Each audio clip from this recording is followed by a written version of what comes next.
mudane gudoomiye golaha wakiilada mudane gudoomiye golaha shacabka ee dowladda federaalka Soomaaliya mudane gudoomiye ku-xigeenka koowaad mudane Abshir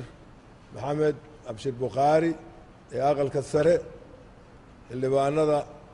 aqalka sare oo halkan jooga iyo golaha shacabka xildhibaanada Puntland dhammaantiin waa salaamantiin assalaamu calaykum waraxmatullaahi wabarakaatuh anigu khudbada ka akhriimayo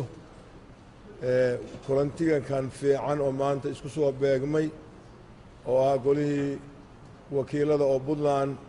oo kal fadhigoodii koowaad oo sanadka oo soo dhawaaday inuu xirmayo sida hadda gudoomiyuhu sheegay laakiin maanta la xirayn oo ku soo beegmay in uu nasiib u yeesho iyadoo maanta biri loo dabaaldegayo munaasabadii 21aad ee aasaaskii Puntland ayna ka soo qayb galeen gudoomiyaashii iyo xildhibaanadii xeer dejinta jamhuuriyadda federaalka ee Soomaaliya oo xamar ka yimi inay ka soo qayb galaan intaba maantana halkan xeer dejintii Soomaaliya ay ku dhantahay delegation ka socda iyo kii Puntland loogu yimi munaasabada fiican oo ay isku soo beegmaan ilaahay waxaan ka rajaynayaa mid khayr qaba inay noqoto mid maaragtay isu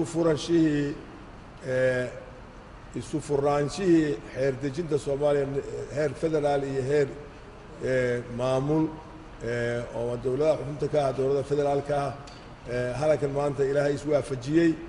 inay bishaaro noqoto oo xoolaha jirjira ay meesha ka baxaan dhammaantood oo maanta ay tahay daafur cusub arrintaas baan rabay inaan xuso bishaaro wanaagsan weeye gudoomiyaha ku-xigeenka koowaad oo aqalka sare oo maanta isaguna wakiilka ah gudoomiyihii aqalka sare oo isagu safar dibadda ku maqnaa kala soo qayb galay gudoomiyaha golaha shacabka mudane maxamed mursal sheekh cabdiraxmaan halka maanta ay la joogaan iyaguna ka wada hadli doonaan baa anugu hordhac u ahay